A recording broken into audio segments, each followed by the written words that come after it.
Alors, étant donné que c'est traduit de l'arabe, le style du texte se ressent du style arabe, c'est parfois perçu comme un peu plus lourd du point de vue de la stylistique et de la syntaxe, etc., que un texte directement écrit en hébreu. Mais malgré tout, ça reste tout à fait compréhensible. Je n'ai pas l'intention de passer maintenant avec vous le temps nécessaire pour lire ensemble tout le texte et l'étudier. Je vais me contenter, si vous voulez, dans un premier temps, d'une très rapide présentation du problème à partir aussi bien de la Sheila, de la question telle qu'elle est posée par le disciple de Rambam, et puis de donner l'approche générale de Rambam, qui est très intéressante, en particulier sur ce sujet, et on pourrait d'une certaine manière, méthodologiquement, voir de quelle manière fonctionne, du point de vue intellectuel et spirituel, la pensée de Maïmonide, non seulement par rapport à ce sujet, mais d'une manière générale. Alors, la question telle qu'elle est posée, vous avez à la première ligne du texte, elle est écrite Sheila. Ha'im chaye ha'adam b'zeh ha'olam ketzuvim el ketz mesuyam. Est-ce que la vie de l'homme dans ce monde est déterminée, prédéterminée à l'avance, avec un terme fixé a priori? Asher b'hechre'a yabiyalena, lequel terme de l'existence lui adviendrait nécessairement, Asher b'hechre'a yabiyalena, et par conséquent, cela impliquerait de lo yaktu'uhu habgaim v'yamituhu, que quels que soient les aléas de l'existence qu'il pourrait rencontrer, les accidents qu'il pourrait avoir, nécessairement, il y survivra. O yamituhu habgaim v'yamituhu, ou que, au contraire, les gaïm, les blessures, les aléas de l'existence qui pourraient lui survenir, est-ce que cela le tuera, le cas échéant? On peut poser la question en termes suivants. Si la providence divine n'a pas décidé qu'il devait mourir tel jour à telle heure, qu'il est renversé par une voiture, écrasé, etc., eh bien, il ne mourra pas. Alors que si la providence a décidé qu'il devait mourir à ce moment-là, un papillon le touchera et il mourra. Voilà à peu près les termes généraux de la question. Alors on pourrait se poser la question de savoir pourquoi la question se pose. Je veux dire par là que ce n'est pas un sujet que nous trouvons abordé dans le Talmud en tant que sujet de réflexion. C'est un sujet qui, en tant que tel, n'apparaît que dans l'ambiance spirituelle de l'islam. Parce que une des croyances de l'islam orthodoxe, en l'occurrence, ce n'est pas Mektoub, c'est Hagel, mais ça fait partie du Mektoub d'une manière probable, c'est que la divinité détermine de façon absolue et sans aucun recours la durée de la vie humaine. Ce principe qui s'appelle le Hagel. Et donc, étant donné que, un petit peu si vous considérez ce que Maïmonide a dû essayer de faire avec le Moreh Nevuchim, ça veut dire de se mesurer avec des courants spirituels et intellectuels de son temps, dans lesquels les Juifs étaient insérés, dans lesquels ils baignaient du point de vue de leur existence, et que ça ne pouvait pas ne pas poser des questions.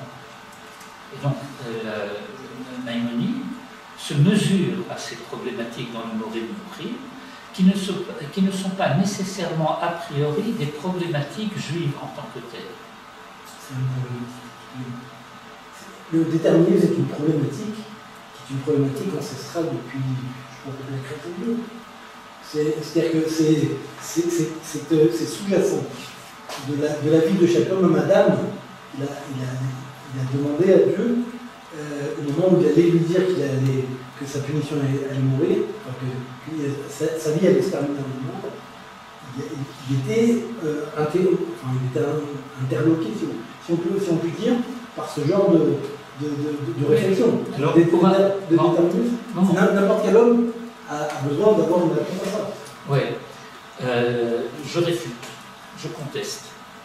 Je dis que en atmosphère traditionnelle hébraïque et juive, le problème ne se posait pas. Ça ne veut pas dire qu'il n'y avait pas une préoccupation telle, mais elle était perçue comme étrangère à la conscience juive. Je m'en expliquerai, je vais l'indiquer par la suite. D'accord.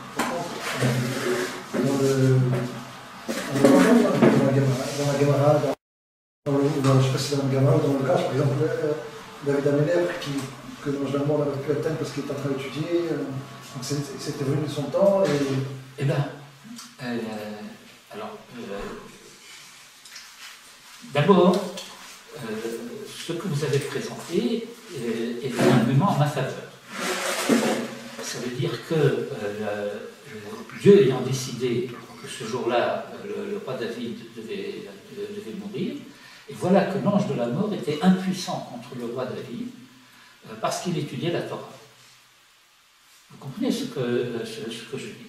Ça veut dire que s'il n'y avait pas, et on y reviendra encore à la suite, ça veut dire que comprenez bien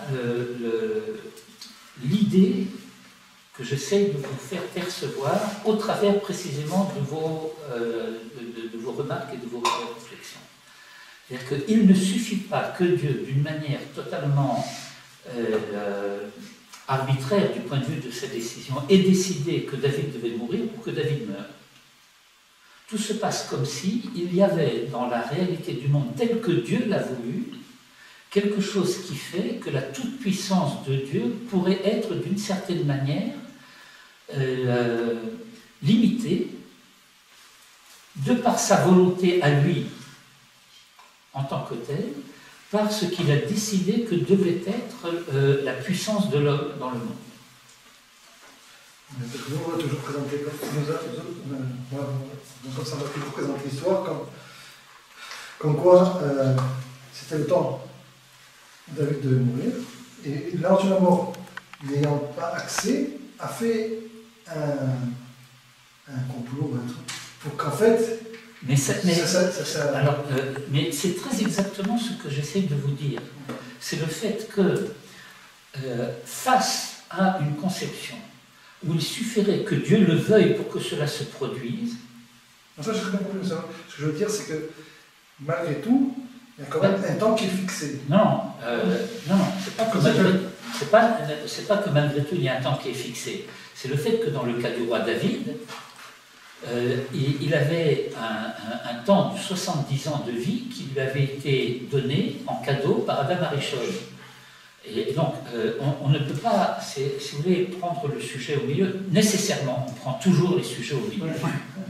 C'est une donnée, si je puis dire, de fait, mais il faut quand même avoir, ne serait-ce que du point de vue méthodologique, se dire qu'on fait semblant qu'on sait ce qui est dans les épisodes précédents. Et donc, il faut relier cela à ce midrash qui nous dit que lorsque Akadosh Baruch Hu a fait défiler devant Adam Arishon toutes les générations à venir, eh bien, il a rencontré la présence-absence simultanément de quelqu'un qui devait naître et qui ne pouvait pas parce qu'il n'avait pas de temps de vie. Et donc le Midrash présente Adam Arishon posant la question à Akadosh Baruch Hu, lui demandant est-ce que les cadeaux ça existe là-haut? Alors Dieu lui dit oui. Alors il dit ben voilà, moi j'ai un temps de vie de 1000 ans qui m'a été alloué, et donc je vais donner 70 ans de ma vie à ce ce personnage qui ne peut pas naître et qui était le roi David. Donc il faut comprendre qu'est-ce que ça veut dire que les 1000 ans de Adam Arishon et les 70 ans de David, et pourquoi Adam Arishon doit donner, quel est le rapport entre Adam, David, Mashiach, toute cette thématique. En tout état de cause, je ne dis pas qu'il n'y aurait pas de la part de Dieu le fait qu'il décide un tel maintenant doit mourir. C'est pas ça que je dis. C'est pas non plus ce que Maïmonide dit. Ce que Maïmonide dit, et vous allez l'entendre le dire de manière extrêmement claire et nette, c'est que ce n'est pas du tout une catégorie de la foi juive traditionnelle de penser qu'il existe de façon absolue un terme à l'existence humaine fixé a priori par Dieu. Et il le dit de la manière suivante.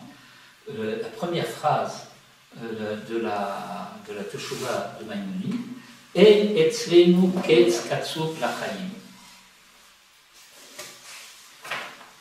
Il n'y a pas chez nous de fin fixée à l'existence. Et le premier paragraphe dans lequel il explique, il explicite, si je puis dire, cette chose-là, en disant que l'être vivant, et l'homme étant un être vivant, le premier niveau dans lequel Maïmonide situe sa réponse, c'est par rapport au fait qu'il y a une existence, je dirais, biologique, physiologique, physique, une existence naturelle, et que cette existence naturelle, là, il faut que nous nous fassions un petit clin d'œil intérieur. C'est le bon Dieu qui a fixé les lois de la nature. Ce n'est pas une force extérieure à la volonté divine, c'est Dieu qui a décidé que le monde fonctionnait d'une certaine manière du point de vue des réalités naturelles. Ce qui permet à Maïmonide ici de citer un médecin de l'Antiquité qui s'appelle Galien en français, dont Maïmonide d'ailleurs traduit une partie de l'œuvre, mais la plupart de la traduction de Maïmonide est perdue. On n'a que des extraits, des ktaïm de ce point de vue-là. Il dit voilà, eh bien, lorsque les conditions de fonctionnement biologique, physiologique de l'homme se maintiennent, alors sa vie se maintient. Et puis, s'il y a des déséquilibres et des désordres, etc., alors cela peut provoquer le fait qu'il meurt. Vous n'avez pas dans le texte que je vous ai distribué la première partie de la Teshuvah de Maïmonide. Pourquoi? Parce que le Rav Shelat a décidé qu'il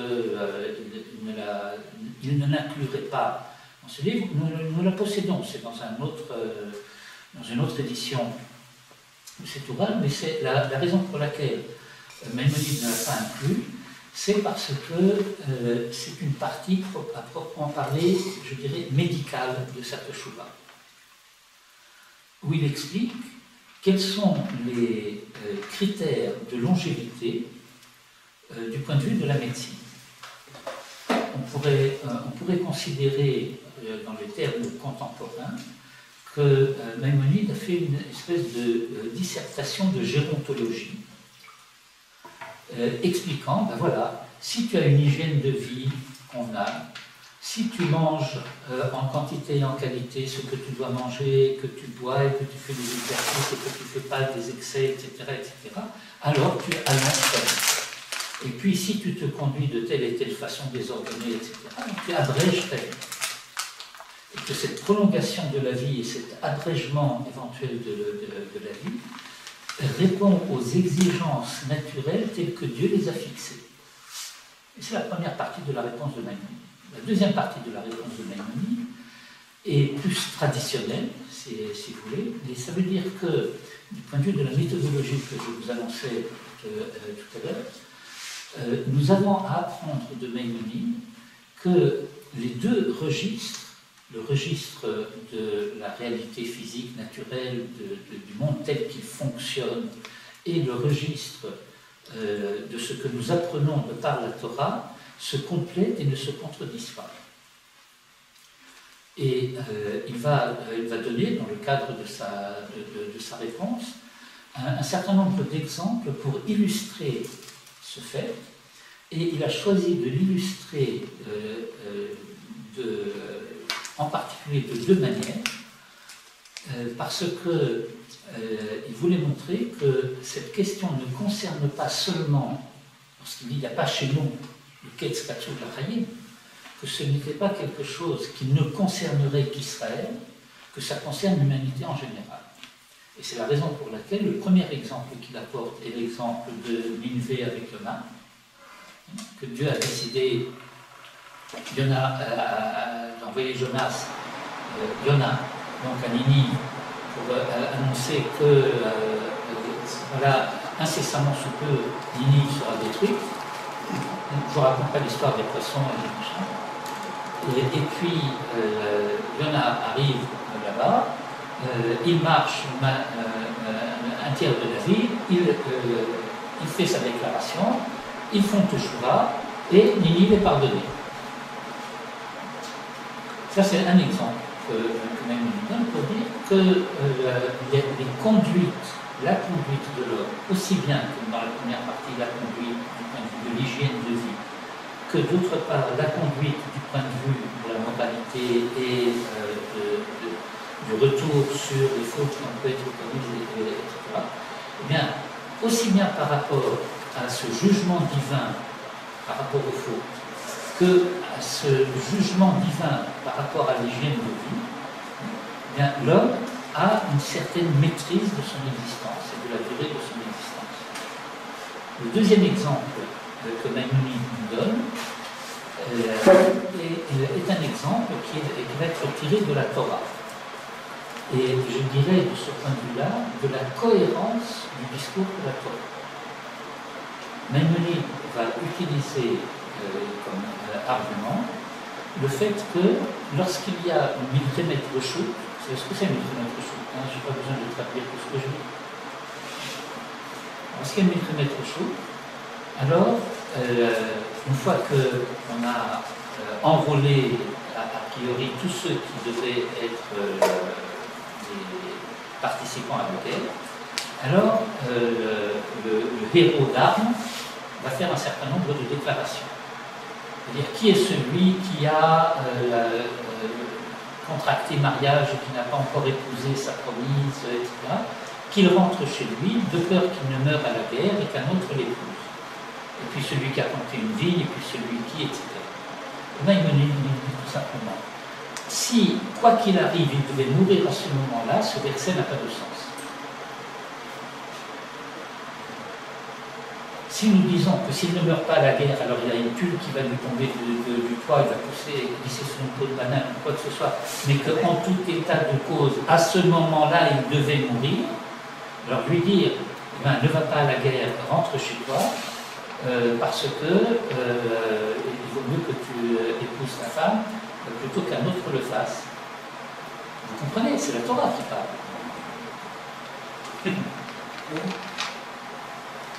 Alors voilà, maintenant je vous laisse le texte et... la question c'est, est-ce que... Ça c'est compris. La question, est-ce qu'il y a quand même un taxif? C'est-à-dire que l'homme peut changer le taxif qui est attribué, mais est-ce qu'il y a un taxif? Apparemment, oui. Il y a un taxif. Ben, écoutez, on pourrait dire à propos de ce taxif la chose suivante. Il y a un taxif général.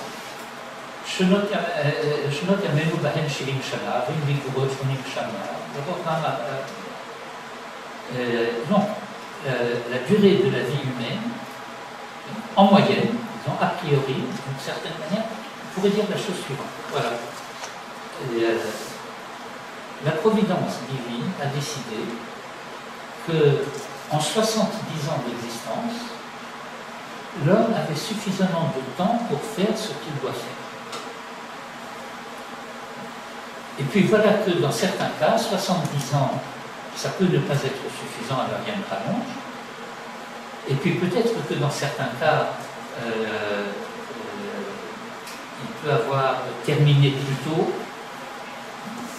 Et que non, bien qu'il y ait un cadre éventuellement général de cette manière, il n'en reste pas moins que ce n'est qu'un cadre. Une grande ligne directrice de la chose. On peut même, d'une certaine manière, aller plus loin. On pourrait dire qu'au moment de la naissance, eh bien, il y aurait un certain nombre de principes concernant l'existence de quelqu'un qui vont être posés. De la même manière que la providence avant la naissance, même avant la conception de quelqu'un, va décider est-ce qu'il sera brun ou blond, grand, petit, solide, gringalet, en fait toutes sortes de choses qui concernent son existence physique. Et en tout état de cause, Maïmonide insiste énormément là-dessus, tout cela, ce sont des choses sur lesquelles l'homme n'a aucun pouvoir ni aucune prise, mais sur le fait d'être tzaddik ou rachat, son pouvoir est total. Et puis, là-dessus, eh bien, nous avons un certain nombre de principes traditionnels qui vont nous dire, par exemple, que la prière peut être efficace. La prière peut être efficace, ça veut dire que quelqu'un va prier pour vivre plus longtemps, ou quelqu'un va prier pour que quelqu'un vive plus longtemps, et voilà, cette prière peut être non seulement entendue, mais exaucée. Le principe de Hajj, tel que je l'ai énoncé tout à l'heure du point de vue de l'orthodoxie musulmane, aucune prière, ni aucune instance, ni rien ne peut modifier cette décision divine absolue et radicale. Pourquoi ils prient les musulmans? Ils prient 5 fois par jour. Pourquoi? Oui, en réalité, vous avez étudié la prière musulmane? Ah. Alors, les prières musulmanes sont essentiellement des louanges. C'est-à-dire qu'on pourrait dire d'une certaine manière, c'est un sujet qui est très complexe, la prière, mais si nous considérons la tfila, telle que nous la faisons, surtout le shacharit, le matin. Bien vite, c'est un petit peu plus simple, mais shacharit. Alors, nous avons, par exemple, les birkot hashachar. Ce n'est pas des prières. Les birkot hashachar, ce n'est pas des prières. Dans le cadre du birkot hashachar, il y a comment dirais-je, des yehi ratzon qui, dans certains minagim, sont rajoutés, à savoir que une partie la deuxième partie du birkot hashachar, si vous avez les korbanot, et donc il y a une demande qui est faite que de la manière dont la tradition nous dit que ne shalma parim sefatenu, que puisque nous ne pouvons pas en ce moment offrir les corbanotes que nous devrions offrir, alors au moins nous en lisons le texte, et nous demandons que cette lecture, en l'absence de la possibilité de les faire vraiment, nous soit comptée comme si nous l'avions fait. Ça fait, du point de vue technique, c'est davantage une trima qu'une tefila. Ensuite, il y a les psuké de Zimra. Comment? C'est-à-dire le trima, Tahan, de la nature d'une supplique. Mais ce n'est pas une bakasha. Une bakasha, c'est bakasha tzrachim. Ensuite, nous avons les psuké de Zimra. Alors, les psuké de Zimra, c'est des tehilim, c'est des shvachim. C'est le fait que, étant donné que tu vas progressivement t'approcher de telle manière que tu te mettes debout en prière devant Dieu, eh bien, il faut que tu prennes de plus en plus conscience de devant qui tu vas prier. Et donc, cette psuké de Zimra, ce n'est pas des tfilotes. Vous comprenez ce que je veux dire? On peut dire que la prière musulmane, elle est essentiellement de cette nature-là. de reconnaître la puissance et la grandeur et la miséricorde de ce Dieu tout-puissant qui peut, etc. Et puis, il y a malgré tout le fait que, mais on ne s'est pas vraiment réunis pour discuter de théologie musulmane, que le musulman, lorsqu'il doit faire quelque chose, indépendamment des 5 moments de la prière, avec le rite à en parler, va aussi être capable de demander le secours, l'aide divine. C'est très délicat de parler de l'islam, parce que nous sommes musulmans et que peut-être que ça nous a fait c'est un peu académique d'en parler, mais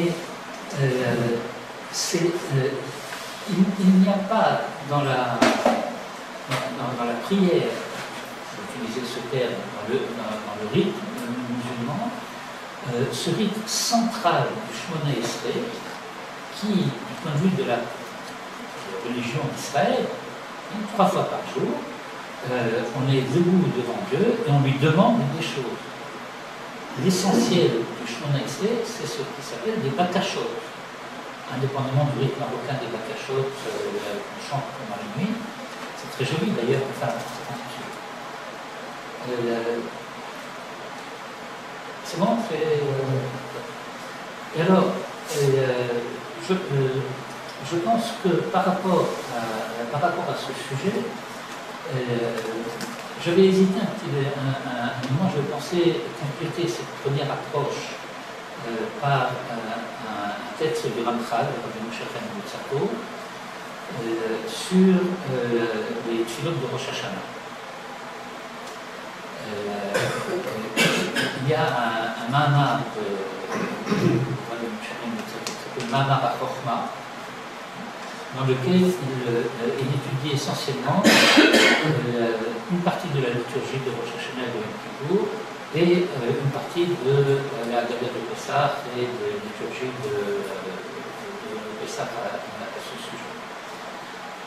Et donc il discute à cet égard ce qui semble être les choses que nous disons dans le tfilote de Rosh Hashanah, en particulier le fait qu'il y a des choses qui se décident concernant l'année à venir et Yiriyeh, Miyamut, et qui et comment, et toutes ces choses-là. Et donc le Ramchal, très patiemment, se confronte à ces sujets. Si j'ose dire, avec une préoccupation, ça je voudrais me servir de cette remarque-là comme transition vers le deuxième sujet que je voudrais vous proposer à la réflexion. Une chose que, en quelque sorte, nous devons avoir présent à la conscience, c'est que malgré le caractère apparemment fixe, définitif, déterminé que semble avoir cette liturgie de Rosh Hashanah, et voilà, Dieu va être, etc., eh bien, rien n'est jamais décidé définitivement, parce que rien ne résiste à la Teshuvah. Je l'ai dit d'une manière un petit peu simpliste, mais malgré tout, ça c'est un principe radical, absolu de la tradition juive. Je pourrais l'illustrer par énormément d'exemples, mais j'imagine que la plupart des exemples vous pourriez les citer vous-même, ne serait-ce que celui de la discussion entre le prophète Isaïe et le roi Ézéchias. Le prophète, c'est un prophète. Un roi, c'est un roi. Le prophète vient voir le roi et lui dit tu vas mourir et tu ne vivras pas. Et le roi lui dit ça y est, tu as fini, tu peux partir. C'est très simple. Il dit mais parce que j'ai une tradition qui me vient de la maison paternelle, c'est-à-dire que ça vient du roi David, que même si le glaive tranchant est posé sur la gorge de l'homme, qu'il ne désespère pas de la miséricorde divine. Par conséquent, le prophète qui est venu parler au nom de Dieu, pour lui dire « tu vas mourir en ce monde et tu ne vivras pas dans le monde à venir », eh bien, le roi Ézéchias lui dit, eh bien, au-delà de la prophétie que tu viens de délivrer de cette manière, il y a la foi que j'ai dans la providence divine. Alors, ce n'est pas contradictoire. C'est le fait que Anit Yaesh min Rahamim. Et ça veut dire que cette force qui, de par la volonté divine, a été donnée à l'homme de pouvoir transformer et modifier à tout moment et à tout instant n'importe quel xéra concernant l'homme. Bon, je pense que c'est clair. Et donc, il y a ici, je pense, un sujet pour lui-même, qui est le sujet de l'atmosphère spirituelle dans le cadre de laquelle les affirmations qui sont données concernant les décisions divines et tout ce qui s'ensuit, dans quel cadre cela se situe, dans quel cadre, dans quelle atmosphère morale, spirituelle, intellectuelle les choses sont dites. Si nous savons que l'a priori de la volonté divine, c'est que l'homme réussisse son projet d'existence, vous comprenez ce que je veux dire? C'est que l'homme a été créé, globalement, l'humanité, si vous voulez, d'une manière générale, mais chaque homme individuellement est sous le regard de Dieu, chaque homme individuellement existe dans le monde parce que Dieu a voulu son existence, et il faut comprendre cette notion que Dieu a voulu son existence dans l'atmosphère dans laquelle les parents souhaitent et désirent l'existence de leur enfant. C'est-à-dire qu'il y a un amour des parents pour l'enfant, les enfants, et il y a un amour de Dieu pour ses créatures. Et pour ces créatures en général, et chacune d'entre elles en particulier. Et que ce que Dieu désire, ce n'est pas seulement, si j'ose dire de cette manière-là, que sa volonté se fasse, mais ce qu'il désire, c'est que sa volonté qui se fasse, c'est le fait que l'homme réussisse sa vie.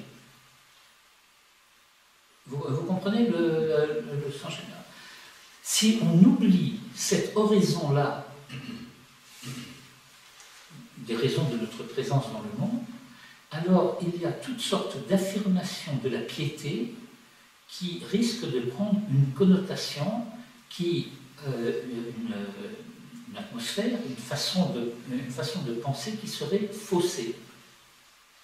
Un petit peu comme parfois, vous savez, il y a un vélo et puis la roue peut être un peu voilée. Alors on pédale droit, mais le vélo, lui, c'est suffisamment clair cette chose-là. Alors, je suis parfaitement conscient du fait que ce type d'approche, en ce qui me concerne, je considère que ça a l'avantage, mais je suis conscient aussi du fait que certains peuvent considérer que ça a le défaut, de demander de la part des gens qui réfléchissent à ces sujets une certaine gymnastique, si je puis dire, intellectuelle, parce que ça nous amène à devoir souvent penser simultanément les choses de deux manières qui semblent contradictoires, ou en tout cas en tension l'une par rapport à l'autre. L'une de ces tensions, c'est celle à laquelle nous sommes habitués concernant le principe de beaucoup plus de l'omniscience que le principe de la toute-puissance divine et de la liberté humaine. Vous comprenez ces choses-là? Alors moi, je dois vous faire un aveu. Je ne suis pas particulièrement friand des réflexions théologico-métaphysiques où on va se poser des questions de savoir et comment est-ce que rationnellement je vais pouvoir concilier des idées qui sont apparemment, en tout cas, inconciliables. Ça ne me préoccupe pas beaucoup, ce genre de choses. Je comprends que certains puissent être préoccupés par cela.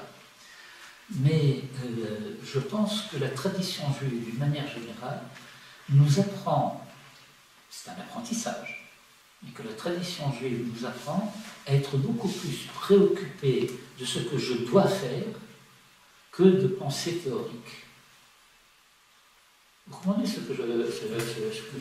Dans une réflexion sur ce genre de problème, on est obligé de rentrer un petit peu dans ce genre de problématique. C'est-à-dire que c'est vrai que la vie d'un bon juif, c'est de faire ce qu'on lui dit de faire, mais d'un autre côté, quand on commence à réfléchir un petit peu à ce genre de choses, est-il indéterminé, est-il pas indéterminé, il faut aller de bout en bout. Je pense que je permettez de petites réflexions sur ce que vous dites. Je pense que c'est un petit peu plus complexe, si je puis dire. C'est-à-dire qu'il y a d'abord le déterminisme, ou le pas déterminisme collectif, et il y a le déterminisme ou le pas déterminisme personnel. Et sur le plan de ce que moi j'ai compris, pas sûr d'avoir bien compris, mais ce que j'ai compris en tout cas de ce que nous donne la Torah, ne serait-ce que Paracha la semaine prochaine, avec Moshe Rabbeinu qui essaie de convaincre Dieu, de le laisser rentrer en Israël, etc., il y a des limites sur le plan du projet divin. Le projet divin a ses limites, jusqu'à un certain point, il veut bien donner une liberté. C'est un peu comme dit le Rambam, c'est-à-dire un kol tzatfouy, un reshut netuna, c'est-à-dire qu'il y a un petit peu de tout là-dedans, mais avec le petit esprit de l'homme qui n'est pas capable d'intégrer par exemple, pourquoi tel gosse vit qu'un an, et pourquoi est-ce qu'il est né à Varsovie en 1936, et l'autre il est né en 1962 à Rabat. On ne peut pas trop le savoir, à Jérusalem. Et on n'est pas. C'est-à-dire que si on commence à rentrer en détail, on a des petits problèmes, à mon avis. Mais effectivement, il faut donner les garottes. Bien. Alors, ça veut dire qu'il faut étudier la Torah. Mais vous comprenez ce que je viens de dire. Il faut étudier la Torah. C'est une très grande différence, l'étude de la Torah et les dissertations philosophico-théologico-métaphysiques. Nous n'avons pas dans la tradition juive des traités de philosophie et de métaphysique. Nous avons le Talmud. Et le Talmud, très curieusement, qui aborde tous ces sujets que vous avez évoqués, les aborde à partir non pas d'une réflexion théorique, mais d'une réflexion pratique. Et cette réflexion pratique, le fait de dire, si tu ne considères ces questions que d'un point de vue intellectuel, eh bien, tu vas finir par te fourvoyer. Je vais vous donner un premier exemple à ce sujet. Je vais essayer de le faire aussi rapidement que possible, parce que ce n'était pas ce que je me proposais. L'étude, c'est toujours un peu happening, comme ça n'a pas besoin d'être carré, déterminé, etc. Mais par rapport à ce sujet, il y a très simplement la chose suivante.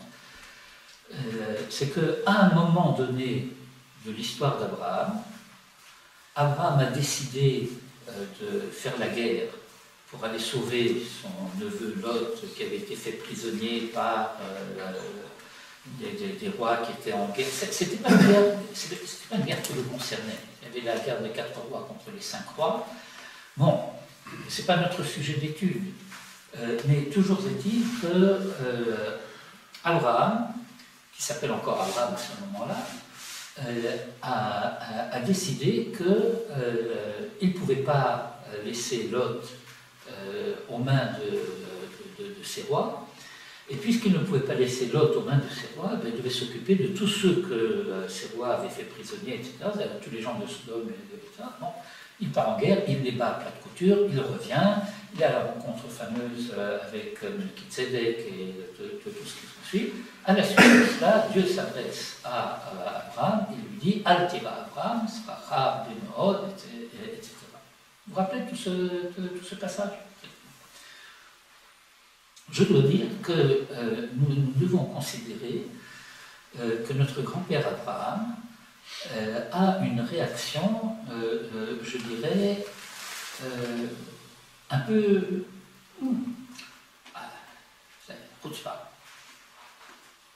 Dieu vient de lui faire des promesses extraordinaires et il lui dit,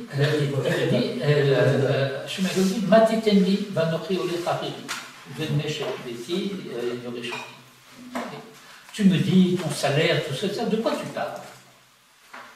Je n'ai pas d'enfant. Et je vais avoir un serviteur, machin, qui va hériter de tout. Hériter de tout. Ça veut dire tout l'effort spirituel que j'ai entrepris depuis que j'ai brisé les idoles de mon père et tout ce que j'ai fait, tout ce que j'ai fait dans le monde pour annoncer la présence divine et tout cela, tout cela n'aura pas de suite. Alors de quoi, bon Dieu, me parles-tu lorsque tu me dis que mon salaire sera très grand? Ça n'a aucun sens. Voilà ce qu'Abraham répond à Dieu. Il a une certaine... Mais à ce moment-là, c'était logique. Ça je parlerai de ça. D'abord, quand vous dites que vous ne savez pas qu'il aurait Isaac, ce n'est pas totalement exact. C'est pas faux. Mais dans l'Echlecha, quand Dieu lui a dit l'Echlecha, il lui a promis déjà une postérité. Et donc, Abraham savait qu'il y avait de la part de Kadosh Baruch Hu, je dis pas Kadosh Baruch Hu pour ne pas utiliser un des termes, parce que quand vous étudierez, vous réétudierez ce passage dont nous parlons, vous verrez que les noms, les Shemot, qui sont utilisés dans le texte de la Torah pour dire qui parle à Abraham et à qui Abraham s'adresse, ce n'est pas la même mida. Que tout se passe comme si il y avait une espèce de chassé-croisé entre comment la Torah nous dit qui parle à Abraham, quelle est la mida qui s'adresse à Abraham, et à quelle mida, en quelque sorte, Abraham répond. Bon. Mais ça, c'est dans les études plus précises concernant ce sujet. En tout état de cause, ce que je voulais citer à ce moment-là, c'est le fait qu'un dialogue s'engage entre Dieu et Abraham, que Dieu lui dit non, mais moi je ne te parle pas de celui-là, je parle de quelqu'un qui va naître de toi, etc. Et à ce moment-là, c'est votre question, entre autres, Abraham s'adresse à Dieu pour lui dire mais tu sais bien qu'en vertu des lois de la nature que tu as fixées, je ne peux pas avoir d'enfant. Vous comprenez ce que... Et donc, il ne s'agit pas du déterminisme impersonnel, naturel, etc. C'est le fait qu'Abraham, on s'en rend compte quand même, c'est un croyant.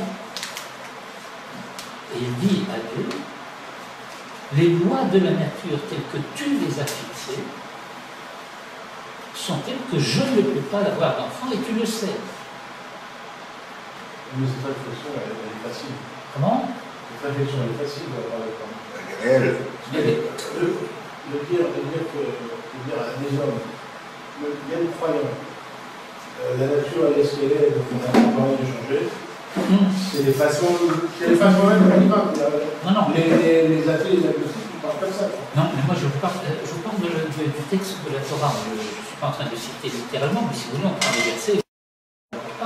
Ce que je dis, c'est que ce que Abraham dit, ce n'est pas la nature fait que je ne peux pas avoir d'enfant.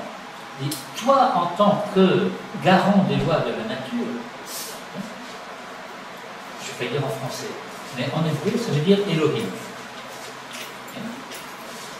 Le nom divin que nous prononçons Elohim, qui est un pluriel, et dont la tradition nous dit qu'il faut comprendre Baal Kol HaKochot, c'est-à-dire c'est lui, en tant que Dieu, créateur, qui est le maître de toutes les forces. Et comme il y en a qui pensent que peut-être c'est pas assez précis, il y en a qui ajoutent mal la kochot kula. Sans exception, toutes les fois. Et donc, l'argument d'Abraham, c'est de dire, toi, Dieu créateur, qui a fixé les lois de la nature pour être ce qu'elles sont, donc il faut comprendre la portée de cet argument et sa signification. C'est le fait que Dieu garantit la stabilité et la régularité du fonctionnement du monde. Nous y reviendrons. Et alors, le texte de la Torah continue en disant Vayotse oto achutza, il lui fit sortir dehors. Alors dehors, il était dans la tente, alors il le fait sortir dehors et il lui dit regarde le ciel et vois les étoiles, si tu peux l'écouter, ainsi sera ta descendance. Vous vous rappelez le texte? Alors on s'imagine parfaitement Abraham sorti de sa tente qui regarde le ciel, qui compte les étoiles, et lui dit telle sera ta descendance.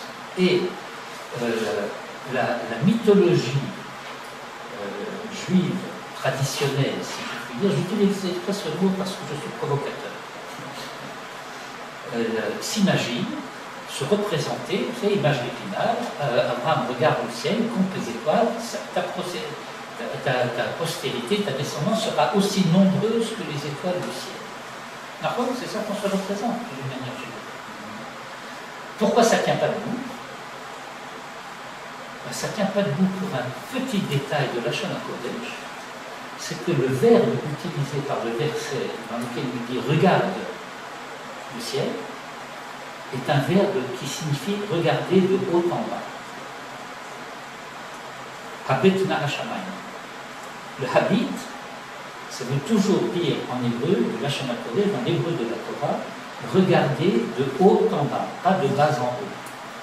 Et donc lorsque le texte dit « Vayotse oto achutza », nous sommes obligés, à cause de ce verbe, de dire que Dieu a en quelque sorte fait sortir Abraham hors des cadres du monde naturel dans lequel il se trouvait, et qui lui a dit, de par-dessus cette dimension céleste, laquelle dimension céleste et les étoiles en question représentent le déterminisme astral, ce qui, dans l'imagerie, si vous voulez, intellectuelle, c'est ça le déterminisme astrobiologique, c'est ça le déterminisme naturel scientifique tel que nous le représenter nous à travers d'autres registres de formulation. Et donc, Dieu s'adresse à Abraham et lui dit, si tu te situes en dessous de la voûte céleste, et donc à l'intérieur du monde du déterminisme, si l'identité humaine, si la destinée humaine ne se situait que à l'intérieur et dans le cadre en dessous de ce registre du déterminisme, tu aurais raison. Mais voilà, l'identité humaine vient de plus haut que le régime astral avec tout ce qui n'implique. Donc voilà ce que Dieu dit à Abraham. De la même manière que ce qui t'est proposé à toi, Abraham, c'est un moyen d'échapper au déterminisme astral, telle sera aussi ta descendance. Ta descendance non plus ne sera pas soumise à ce déterminisme astral. Et à ce moment-là, vous comprenez ce que... Et à ce moment-là vient le verset capital de ce passage, où la Torah dit « Vehemin Bachem » d'ailleurs, Chevialot, c'est d'accord. Donc voilà ce que le texte indique. Nous avons deux. On peut croire que la descendance d'Abraham, il n'y a pas de déterminisme, mais pour les Arabes, il y en a. Oh oui, mais si vous voulez, je pourrais. C'est correct. C'est tout à fait ça en fait. Non, c'est pas ça du tout. Mais c'est ça. C'est ça, mais c'est pas ça. Okay. Je vous expliquer tout de suite. Voilà ce que le texte dit. Vehemin Bachem. C'est-à-dire que Abraham, dans sa croyance, et quand nous parlons en français, ça ne veut rien dire ce que nous disons, il croyait en Elohim, Dieu créateur, garant des lois de la nature. Et voilà que, au-delà de cette dimension de la Elakut, Dieu lui fait entendre Kol Hashem. Hashem, qui est providence de l'existence humaine, providence de l'histoire humaine. Et voilà que Abraham a cet héroïsme particulier d'accepter de réussir à préférer entendre et croire en Hachem plutôt qu'en Elohim. Et c'est pas du tout qu'il y aurait Chas v'Shalom, Shte Reshuyot, puisque Hachem ou Elohim, que d'ailleurs il faut se rendre compte que c'est toujours et seulement dans ce sens-là qu'on peut l'affirmer, jamais dans l'autre sens. C'est Hachem lui-même qui est Elohim, et jamais Elohim qui serait Halila Hachem. C'est pas une mishva, comment on dit ça, une équation avec qui serait interchangeable. Alors voilà, Abraham, He'emin Bachem. C'est pas que d'un seul coup il a cru en Dieu. Vous comprenez que croire en Dieu, ça ne veut rien dire dans ce contexte-là. Mais il croyait en Dieu déjà avant. Mais voilà que jusqu'à présent, il était croyant de Dieu créateur, avec tout ce que cela implique. Et que maintenant, eh bien, il a reçu une leçon de vie de la part de mon Dieu, et que cette leçon de vie l'amène à reconnaître la présence de Hachem, avec toute la liberté que cela implique pour l'histoire humaine, et qui n'est pas prisonnière en tant que telle des lois de la nature. Alors là, je vais parler très rapidement du problème de C'est ça que le Rosh dit Hachem pour le bravo, c'est parce que c'est Yahoo, Carmel, etc. Tout ça, bien sûr. Et alors, pour la remarque entre le Mektoub, etc., dans le contexte de ce que je viens de citer, de Abraham, de sa discussion avec le monde, etc., le Midrash formule cela de la manière suivante. Ce que va Yotse Otoar comme ça,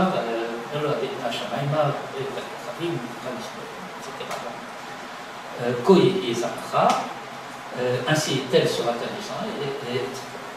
Alors le Midrash reprend donc, paraphrase, si je puis dire, ce passage, et nous fait entendre la chose suivante. Abraham Eno Molid, Abraham Molid. Je traduis. C'est le premier et le deuxième nom. Dans un premier temps de son existence, le personnage dont nous parlons et dont nous dirons par la suite qu'il est notre père, il ne s'appelait pas encore Abraham, il s'appelait Abraham. D'accord ?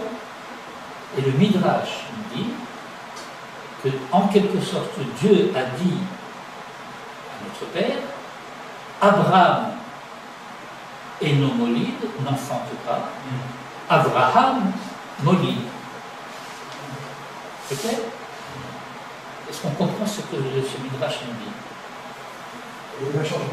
Tout se passe comme si le texte se contentait de nous dire, le texte du Midrash se contentait de nous dire, eh bien voilà, il va y avoir une mutation d'identité qui va faire que Abraham va devenir Abraham, et que, étant devenu Abraham, il va avoir la possibilité de donner naissance à Isaac. Ce qui est parfaitement vrai. Non, mais ça veut dire aussi que tant qu'il était Abraham, il avait un destin, une vie qui était déterminée. Le fait de changer de nom, et le destin. C'est exact. Mais il faut être plus précis.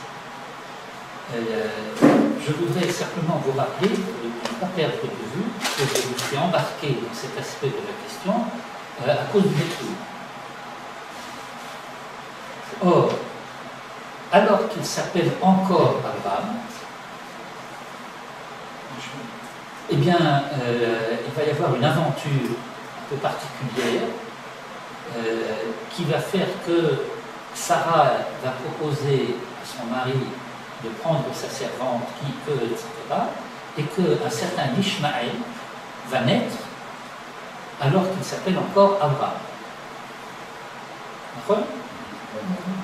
Alors le Midrash, lorsqu'il a dit Abraham eno molid, Abraham molid, est-ce qu'il ne savait pas que Ishmaël allait naître?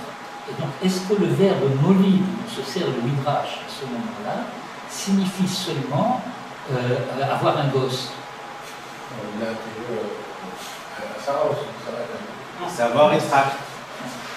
Ce que je veux dire, c'est que lorsque le texte du Midrash a dit que Abraham est non molid, ça veut dire que Ishmaël n'est pas inclus dans les toladot d'Abraham. Les toladot, c'est-à-dire l'histoire des engendrements de l'identité humaine telle qu'elle est vue par la Torah et qui va conduire d'Abraham à Isaac et d'Isaac à Jacob et de Jacob à Israël, c'est ça qu'on appelle les toladot, et que ce mot toladot signifie en hébreu à la fois les engendrements et l'histoire. Et donc une formule que nous avons l'habitude d'utiliser qui est l'histoire des engendrements, ou les engendrements de l'histoire, d'ailleurs c'est réciproque. Ça concerne Isaac et ça ne concerne pas Ishmaël. C'est-à-dire que Abraham ne croit pas que Ishmaël se situe au même rang que Isaac en tant que descendance d'Abraham. C'est une autre destinée humaine. Elle a sa valeur propre. On pourrait en parler abondamment, mais je n'ai pas l'intention de le faire. Mais je voudrais simplement, si vous en avez encore la patience, rajouter un mot concernant ce changement de nom de Abraham à Abraham.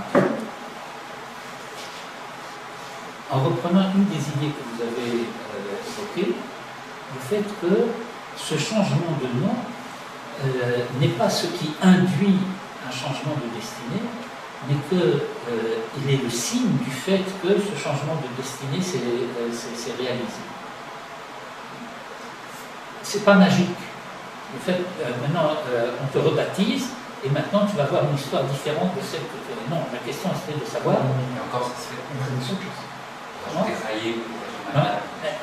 Ça c'est encore un autre registre dans la perspective de Mouchani Mazal. En fait, c'est des. Bon.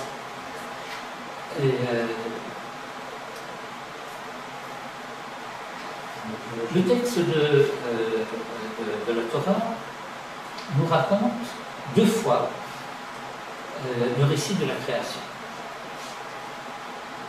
La première fois, c'est le Bereshit bara Elokim et Hashamayim ve'et haaretz hayta tohu va'avohu. Et la deuxième fois, c'est Ele toldot Hashamayim ve'haaretz vehi ba'am ve'yom asot Hashem Elohim eretz v'shamayim. L'épulation. Là, c'est le premier chapitre, l'autre, c'est le deuxième chapitre. Et ça va très rapidement arriver jusqu'au verset 7 avec Yetzer Hashem Elohim et Adam, enfin en Et alors, nous avons dans ce verset Ele toldot hashamayim ve'haaretz vehi ba'am ve'yom asot Hashem Elohim eretz v'shamayim. C'est un verset complexe. Comme tous les versets de la Torah, il mérite d'être étudié et analysé. On va juste focaliser sur un petit détail. C'est le verbe vehi ba'am. Ele toldot hashamayim ve'haaretz vehi ba'am. Et dans ce mot vehi ba'am, il y a une graphie particulière. Vous savez que dans la Torah, il y a la taille habituelle des lettres de la Torah, et puis il y a parfois des lettres qui sont écrites plus petites, et parfois des lettres qui sont écrites plus grandes. Par exemple, le bet de Bereshit est plus grand que les autres lettres de... Ici, le hey de vehi ba'am, il est écrit tout petit. Ça s'appelle Hey Zaira, Hey miniature. Alors, quelle est la signification de ce Hey miniature? Il y a plusieurs dimensions, toutes convergentes et qui se complètent chacune dans un registre particulier. Mais voilà ce qu'on fait remarquer, c'est que la présence de ce Hey dans le mot, fait que le verbe, au lieu d'être à l'actif, était passif.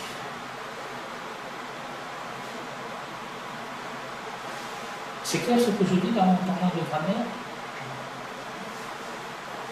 Ça fait que elle est Toldot Hashamayim Haaretz, voici l'histoire des cieux et de la terre, de Hibaram, le fait que le verbe est au passif, fait des cieux et de la terre le sujet de leur histoire. C'est clair? Non. Dans leur création. De Hibaram, ça veut dire voici l'histoire des cieux et de la terre dans le fait d'avoir été créés. Si on enlève le He, ça deviendrait Bebor Am. S'il était écrit Bebor Am, ça serait dans le fait qu'il les a créés.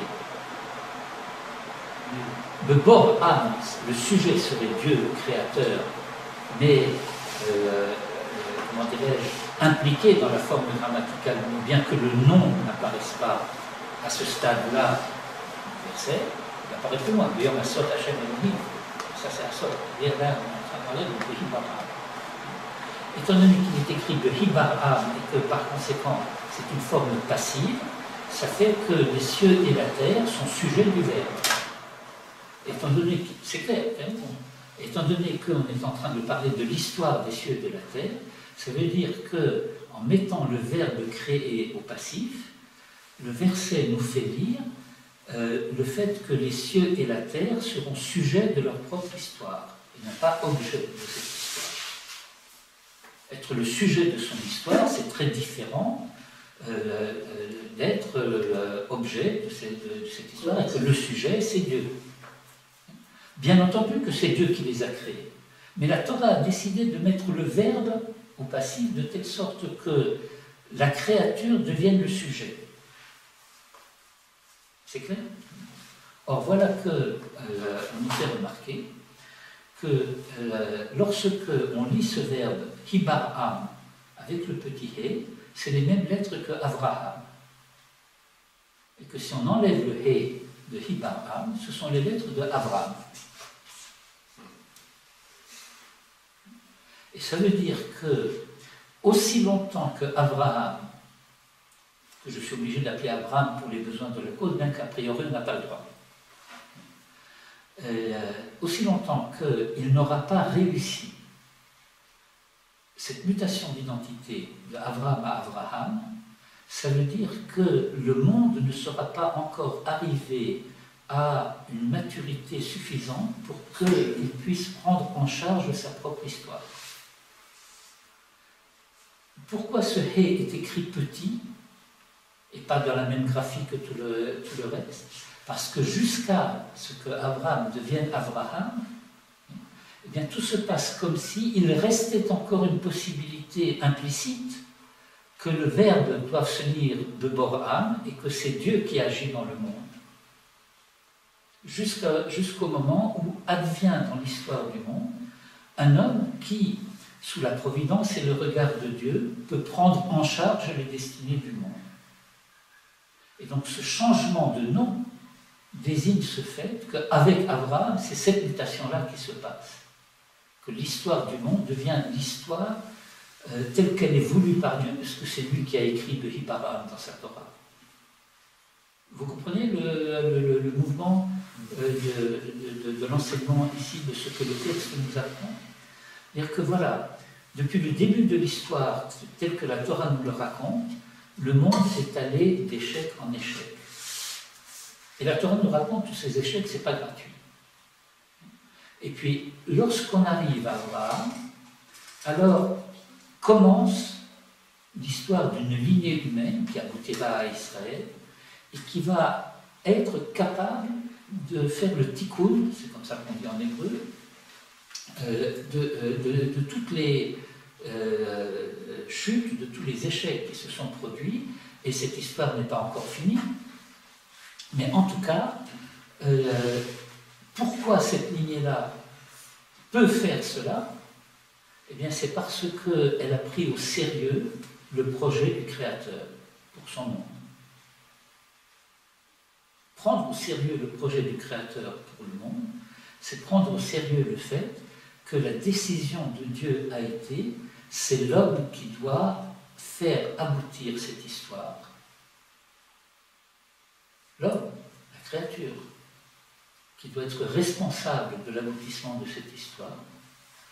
Et tout se passe comme si je puis me permettre de parler de chez Monroe, c'est Baruch Shammah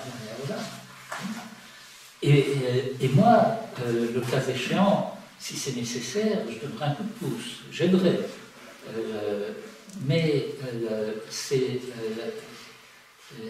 essentiellement, c'est l'homme qui doit faire.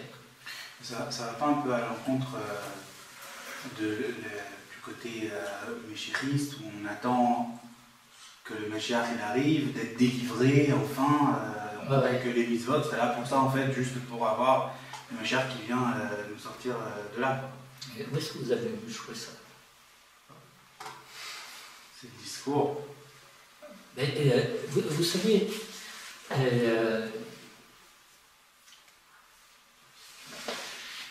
il y a, comment dire, la délivrance, non, elle vient de l'homme. Je suis en train de décider comment je veux répondre.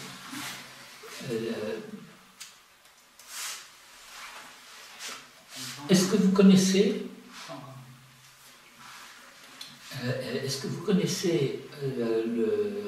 la notion de tzipia? Attente. C'est quoi les choux? Espérance. De Tatspit. Ah, ma sœur Anne, me vois-tu bien?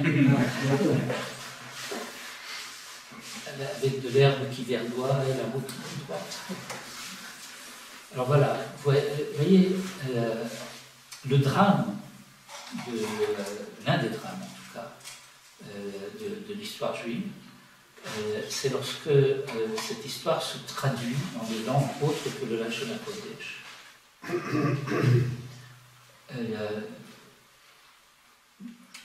Il y a un midrash. Je pensais d'ailleurs à un moment que peut-être on étudierait ce midrash, mais pour une autre raison. Qui dit que une des questions qui sont posées à l'homme lorsqu'il se présente devant le Bédin chez le Marla, c'est Tzipita Lishwa. Et ce Tzipita Lishwa, c'est pas est-ce que tu as attendu passivement, c'est pas non plus seulement est-ce que tu as espéré éperdument. La tzipia, c'est une action qui consiste à agir de telle sorte que ce que l'on souhaite, ce que l'on désire arrive. Amener les choses. Comment? Amener les choses. C'est faire venir les choses. Oui, mais ça n'empêche pas qu'elles sont extérieures. Là, ce qu'on disait avec Ibaram semblerait vouloir dire que la délivrance devrait venir de l'homme. Oui, absolument. Alors, c'est une chose de faire venir par l'homme, c'est une chose de faire arriver quelque chose d'extérieur. Non, c'est pas quelque chose d'extérieur. Bon, ici, le problème est,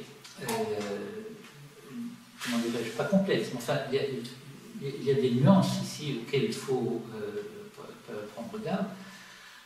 C'est que nous sommes à l'interaction ici, ou à l'entrecroisement de deux dimensions qui sont la dimension individuelle et la dimension collective. Et cette dimension de tzipia de la Yeshua, c'est le fait que qu'est-ce que je fais moi à mon niveau de telle sorte que cette Yeshua qui concerne le monde, et du point de vue quand on étudie dans la Tfila, le texte de Shemona Esrei, Tzemach David Avdecha Amir Tatzmiach, etc. Tatzmiach Keren Yeshua. C'est-à-dire que là-bas, on prie pour la Yeshua, on ne se rend pas compte que Yeshua Techa Kiviti Hashem, ça ne veut pas seulement dire j'espère le salut venant de toi, mais j'espère le salut pour toi. Bon, je vous jette un pavé dans la mare, mais il faut se comprendre de la portée des choses. Et ça veut dire que se pose la question à chaque fois, et c'est une question qui se pose à nous toujours. Au niveau de ma vie personnelle, de ma destinée individuelle, est-ce que j'agis de manière conforme à ce qui peut me faire espérer d'avoir ma part dans cette choix? Qu'est-ce que je fais moi? Et donc de comprendre qu'au travers de ce que moi je fais pour moi, je participe aussi à l'effort collectif. C'est clair, mais je reprends ici un enseignement qui est important pour lui-même de Rabbi Chaim de Volodjin. Parce que Rabbi Chaim de Volodjin nous dit parfois l'homme peut être pris de vertige, enfin de désespoir, de se dire mais c'est tellement gigantesque tout ce qu'il y a à faire, qu'est-ce que moi je peux faire là-dedans? Je suis impuissant. Et alors Rabbi Chaim de Volodjin nous dit tu n'es pas impuissant puisque tu peux faire ce que tu peux faire, on ne te demande pas plus. On ne te demande pas plus que de faire ce que toi tu as à faire. Et si toi tu fais ce que tu as à faire et que chacun fait ce qu'il a à faire, ben ce qu'il a à faire sera fait. Vous comprenez il le formule d'une manière qui est très percutante, bien qu'il soit du côté du Gaon de Vilna et donc de ce qu'on appelle les Kouchim, que les Chassidim appellent les Mitnadim, ça mériterait d'être un enseignement de Chassidim. Dit Da, vous connaissez cette Mishnah de Pirkei Avot, Da Malomala Mincha, Ain Roha, Ve'ozem Shomat, Kol Masecha B'Sefer Nichtavim, toutes ces choses-là. Alors, juste un déplacement de virgule, Rabbi Chaim de Volodjin dit Da Malomala Mincha. Sache, ce qui est là-haut, c'est de toi que ça vient. Tu crois que la manière dont se joue la providence divine, c'est que ça va de haut en bas? Ben, sache que c'est pas vrai. C'est pas de haut en bas que ça se joue. Ça se joue dans un mouvement qui va de bas en haut et ensuite ça revient. Mais ce qu'il y a là-haut, ça vient de toi. C'est toi qui as le pouvoir de faire en sorte que l'influence qui va venir d'en haut vienne comme ci ou comme ça. Parce que cet influx, ce shefa qui vient des Olamot Elyonim, des mondes supérieurs, vient toujours en réponse à ce qui se fait en bas. Il y a toute une série de midrashim très importants à cet égard et qui concernent ce fait que la tradition nous dit, le désir de Dieu, c'est que la présence divine soit dans le monde d'en bas. C'est sûr qu'un roi ne peut être roi que si ses sujets le font roi. Eh bien voilà, mais je veux dire, c'est très vrai ce que vous dites, mais ce n'est vrai qu'en Israël. Non, c'est important. Dieu a décidé que David serait roi d'Israël. Mais tant que Israël n'a pas accepté David pour roi, eh bien David ne sera pas roi du tout. Ensuite, il sera roi seulement en Eretz Yehuda, avant d'être roi de tout Israël. Et c'est la raison pour laquelle ce que vous dites est très vrai, mais il y a une différence. C'est le fait que la royauté du roi dépend des sujets. Alors que, mais c'est Dieu qui l'a choisi. Dieu, le roi des rois ne peut être roi des rois si on le déclare roi des rois. Ça, c'est un poiliotse. C'est une conséquence de cette conception que je viens d'évoquer, qui est la conception de la royauté en tant que telle du côté d'Israël. Le thème auquel vous faites allusion c'est le fait que dans la Kriyat Shema, il y a d'abord Kabbalatol Malkut Shamayim et ensuite Kabbalatol Mitzvot. Et on dit le Ma'ad va donner, à quoi cette chose-là ressemble? Cela ressemble à un roi qui est rentré dans une cité, et les habitants de la cité lui disent donne-nous tes lois, et il leur répond reconnaissez d'abord ma royauté, ensuite je vous donnerai les lois. Cela signifie, vous vous rappelez Joseph et ses frères? Joseph rêve. Il a des rêves de gosse, mais enfin, il rêve. Alors il rêve que le soleil, la lune, les étoiles se prosternent devant lui. Alors ses frères lui disent Amalor Timlor Aleinu, Amashol Timshol Banu. Vous vous rappelez pourquoi les deux expressions? Parce que Amalor Timlor Aleinu, c'est-à-dire, est-ce que tu crois que nous serons d'accord pour te faire voir?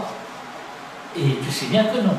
Alors, est-ce que tu crois que tu pourras gouverner par la force malgré nous? Ça, c'est ça. Le Moshe, la force vient du Moshe. Le Meler, la force vient du Ram. Vous comprenez enfin là, on a un petit peu effiloché la colonne de laine. Mais voilà, en tout cas, nous avons traversé un certain nombre de projecteurs, si vous voulez, concernant ce fait, et je pense qu'il faut être conscient de à quel point c'est capital cette notion-là, que la volonté divine, c'est que sous la providence divine, et j'aime citer cet enseignement de Rav Ashkenazi, Manitou, Zekol et Bracha, qui disait la providence, elle surveille, mais en surveillant, elle veille sur. Vous comprenez ce qui se passe? Parce que la surveillance, ça fait penser un petit peu à attention, mais veiller sur, ça veut dire qu'il y a une ahava, il y a une chiba, pour utiliser le terme traditionnel de l'amour de Dieu pour Israël en particulier, pour l'humanité en général. Et que si quelqu'un attend quelqu'un, c'est beaucoup plus Dieu qui nous attend que nous qui attendons le Messie. Vous savez, il faut être sérieux, malgré tout. Moi, je ne veux pas prêcher, mais il y a un concept traditionnel de la pensée juive qui s'appelle Giloui Da'at. Vous connaissez cette notion de Giloui Da'at? Non? Vous ne connaissez pas? J'affirme quelque chose. Par exemple, l'an prochain à Jérusalem. C'est une affirmation. C'est un souhait. C'est un vœu.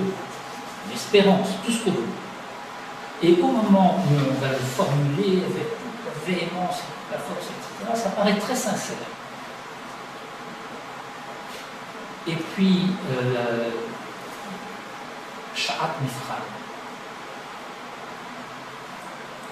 Voilà que je disais le Shana Haba Yerushalayim, une espérance du prisonnier enfermé dans son cachot. Et puis voilà que la porte du cachot s'ouvre, et alors maintenant, qu'est-ce que tu vas faire avec ta liberté? Est-ce que tu vas réaliser ce que tu disais, le Shana Haba Yerushalayim, que ce soit pas le Shana Haba mais un Shana Hazor? Ou bien tu vas décider que oui, le Shana Haba, et que ça sera en permanence encore le Shana Haba, le Shana Haba. C'est-à-dire qu'il y a ici Gilul Da'at, le fait qu'il se dévoile du point de vue de ce que la réalité prouve, quelle était ma véritable intention. Est-ce que ce que je disais, je ne sais pas si je le pensais vraiment, parce que peux dire que c'était sincère au moment où je l'ai dit. Mais si je ne le réalise pas au moment où je peux le réaliser, eh bien cela met en quelque sorte en doute. Et jusqu'à quel point étais-je conscient de ce que je disais quand je disais ce que je disais? C'est un bon ça, c'est très actuel. C'est actuel. Oui, mais Un c'est... politique, C'est un reproche qu'on fait aux gens qui sont religieux, qui sont en train de Galut. Moi, ils peuvent dire encore aujourd'hui, mais t'es très aimé, je suis prêt à l'exemple de la famille. Oui, mais c'est un bon bon exemple parce qu'en vérité, ils ont la possibilité de régler le problème, ils ne le font pas. Absolument, absolument. Mais c'est la raison pour laquelle je dis, vous savez,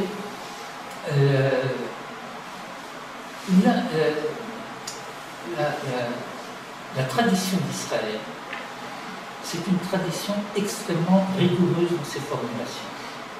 Il n'y a pas de à peu près, mais c'est très nuancé. Il y a, tous les enseignements ne sont pas toujours regroupés au même endroit. Par exemple, ce que nous avons étudié aujourd'hui avec ce Abraham, Behit Barham, et ça, c'est pas dans les mêmes versets. C'est éloigné. Il faut recomposer une thématique, voir de quelle manière les choses s'organisent sur l'autre, mais quel est le schéma directeur? Le schéma directeur, c'est que Dieu attend l'homme.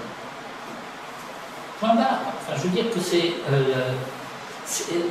l'un des sujets que je pensais vous proposer ce soir. Il y en a encore un peut-être que je vais vous l'infliger quand même. Mais il y a un sujet qu'on discute souvent, c'est là on a parlé beaucoup de l'Olamazé. Mais après, on a vu les 3 heures de l'Olamazé. oui. Et on a l'impression qu'on reproche ce monde-là. Ben, Rabbi Nachman de Breslav dit le contraire. Dans l'écoutez-moi, Rabbi Nachman de Breslav dit on parle de Olamazé et de Olamaba. Olamaba, au moins c'est clair, on sait ce que c'est. Mais Olamazé, c'est où? Parce que là où nous sommes, c'est Guéhinom.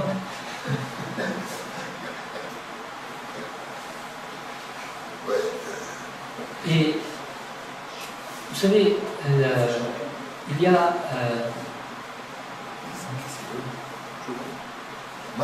תגיד, תיכנס, לא שומעים. למה? כי אני מנקה ולא הודיעו לי שיש לי קבוצה. צריך לנקות את זה? כן, בסדר, אני יכול להתחיל למעלה, אין בעיה. עוד 10 דקות ראשון. סליחה. בבקשה.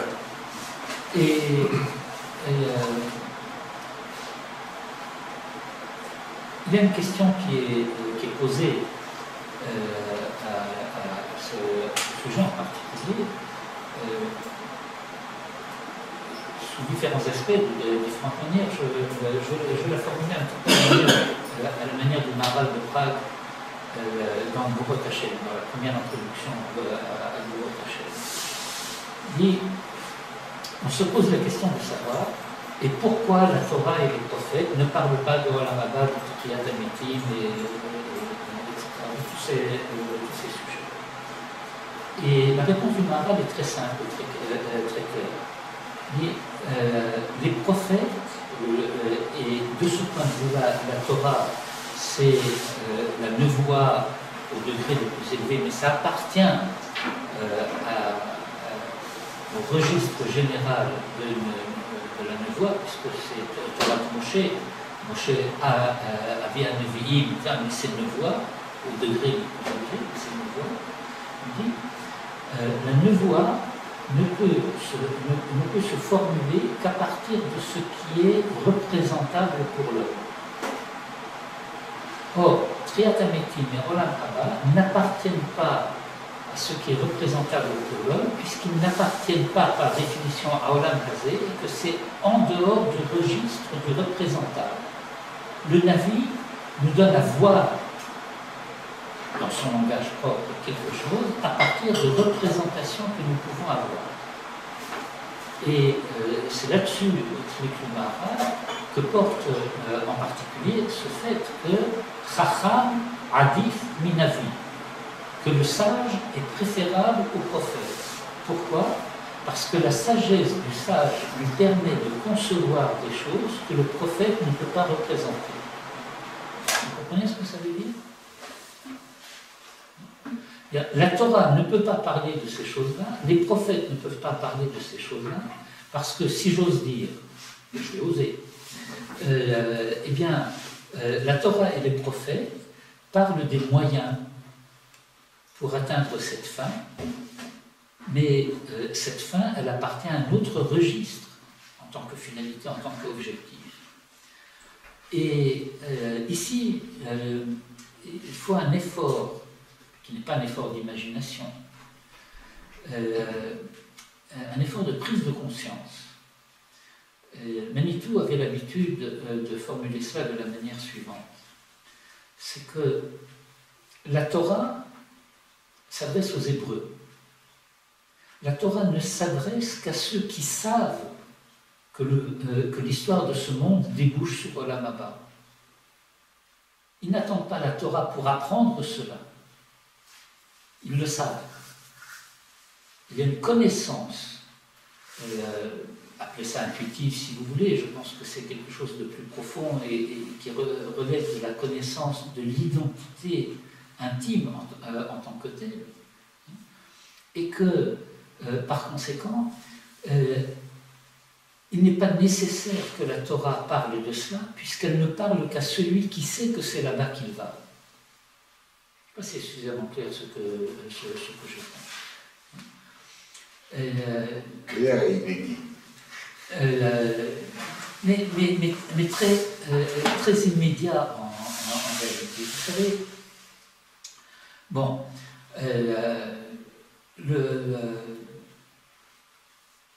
les réflexions que nous avons à nous faire à ce sujet, et bien entendu, c'est un peu difficile parce que nous parlons français, mais la Torah, c'est en Lachon HaKodesh qu'elle a été donnée. D'accord? C'est pas un grand ridouche que je viens de faire là, comme ça. Mais ça suppose par conséquent que celui à qui il s'adresse comprenait de quoi il parlait. Nous avons besoin d'un Pérouche Rashi et de tous les commentaires pour comprendre qu'est-ce que ça veut dire de Reshit bara Elokim et Hashamayim ve'et haaretz. Mais l'identité hébraïque à laquelle cette Torah s'adresse, elle n'a pas besoin de Pérouche Rashi. Elle comprend directement. Pourquoi? Parce qu'elle comprend les mots du Lachon HaKodesh. Et donc, nous avons à prendre conscience du fait qu'une dimension très importante de notre ressourcement à notre propre identité consiste à redécouvrir le sens Lachon HaKodesh de cet hébreu-là. Vous savez, il y a des choses qui ont cessé pour nous d'être des évidences. Pourquoi elles ont cessé d'être des évidences? Parce que nous ne comprenons pas, non pas l'hébreu du texte, mais ce que cet hébreu implique. Je vais vous donner très rapidement un tout petit exemple gigantesque. Lorsque le texte de la Torah commence par dire « Bereshit bara Elokim et Hashamayim ve'et haaretz », un verset qui est connu. En réalité, nous ne savons pas le traduire. Enfin, la traduction qu'on en donne habituellement est totalement fausse. Mais totalement fausse. Absolument, radicalement, sans aucune possibilité de discussion, fausse. Pourquoi? Parce que le verbe que nous utilisons en français pour traduire baro, le Bereshit bara Elokim et Hashamayim ve'et haaretz, ce verbe que nous traduisons par créer en français, n'a pas du tout dans la connotation de l'esprit de la langue française la signification que ce mot a en hébreu, et n'a qu'en hébreu, enfin dans l'hébreu de Lachon HaKodesh en tout cas. Baro, que nous traduisons par créer, ça veut dire créer à partir de rien. Baro, créer, c'est pas quelque chose qui se surrajoute au sens du mot, comme on dit en français, ex nihilo, yesh me'ayin. Baro, c'est ça que ça veut dire, le verbe en tant que tel. C'est cela qu'il signifie. Or, créer en français, ça ne signifie pas du tout cela. Puisque en français, par exemple, on va parler de création artistique. D'accord ? Vous connaissez le mot création artistique. L'artiste, quand il crée à partir d'éléments préexistants. Il va produire quelque chose de nouveau, mais il va faire du nouveau avec de l'ancien. Il va prendre des couleurs, mais ces couleurs, il va mélanger des ingrédients, mais les ingrédients avec lesquels il va faire cela, il ne les fait pas apparaître à partir de rien. Or, comment vous dites création artistique en hébreu? Yetzira omanut. Et donc, créer en français, dans la connotation de la langue, c'est ce que l'hébreu dit lorsqu'il dit Yetzira, Vayitzera Shem Elokim et Adam Afar Min Adama, et pas du tout Bria. Et donc, Baro, ça veut dire faire exister absolument quelque chose qui n'existait pas avant et qui existe maintenant. C'est clair? Or, si je fais exister en cet instant même quelque chose qui n'existait pas avant, ça veut dire que cette chose-là qui arrive à l'existence en ce moment ne peut arriver à l'existence qu'en son commencement. Elle ne peut pas préexister ni être postérieure à son propre commencement. Et donc ça ne veut rien dire que Dieu, au commencement, a créé, puisqu'il ne pouvait pas créer plus tard ni plus tôt. Donc Bereshit, on ne sait pas le traduire. Dans ce contexte-là, si on, vous comprenez, c'est forcément au début. Comment? C'est forcément au début. C'est forcément au début. Donc ce Bereshit. C'est un pléonasme. Et c'est non seulement un pléonasme, mais c'est un pléonasme tel que au début du mot Bereshit, il y a les lettres de Baro, Bet, Resh, Aleph. Mais vous comprenez le mouvement des choses.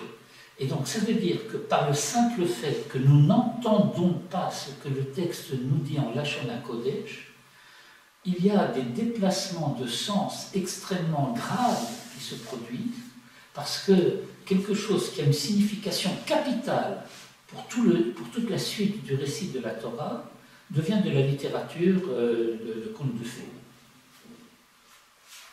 Au commencement, Dieu a créé les cieux. Vous comprenez, même si vous ne comprenez pas tout ce que je voulais dire, mais que pour quelles raisons ces choses-là font problème.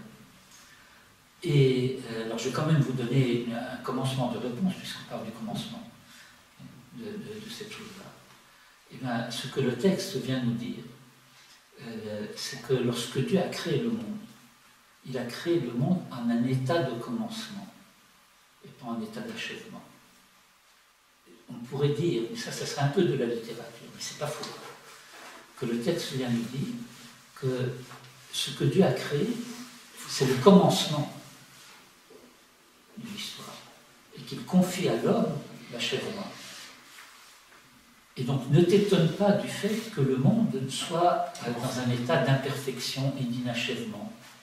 Cette question qui préoccupe les théologiens ne se pose pas pour l'hébreu, parce que c'est volontairement ainsi que Dieu a créé, non pas à l'état d'achèvement, mais à l'état de commencement.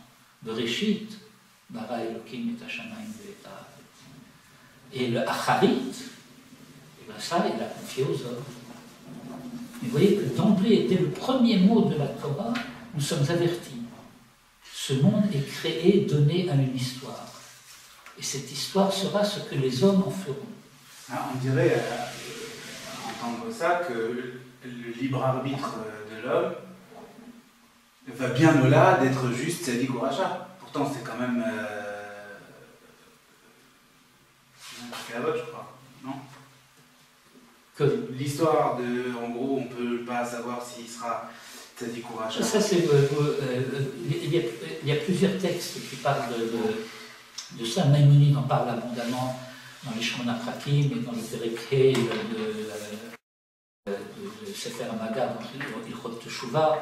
Il y a dans les Midrashim, Makol Tzafou, Vareshut Netuna, et c'est énormément de sujets. Mais comme on ne doit pas quand même faire attendre trop longtemps le Menaké, nous allons devoir donc clore un peu cette séance. Mais je voudrais dire, malgré tout, peut-être à titre de conclusion provisoire, si vous voulez qu'elle soit provisoire, la chose suivante. C'est que, du point de vue de la pensée juive traditionnelle, et cela se formule entre autres à travers ce que nous disons lorsque nous disons Shema Israël, Hachem Elokeinu, Hachem Echad, et ce que nous disons aussi Hachem Elokim, toute cette problématique-là.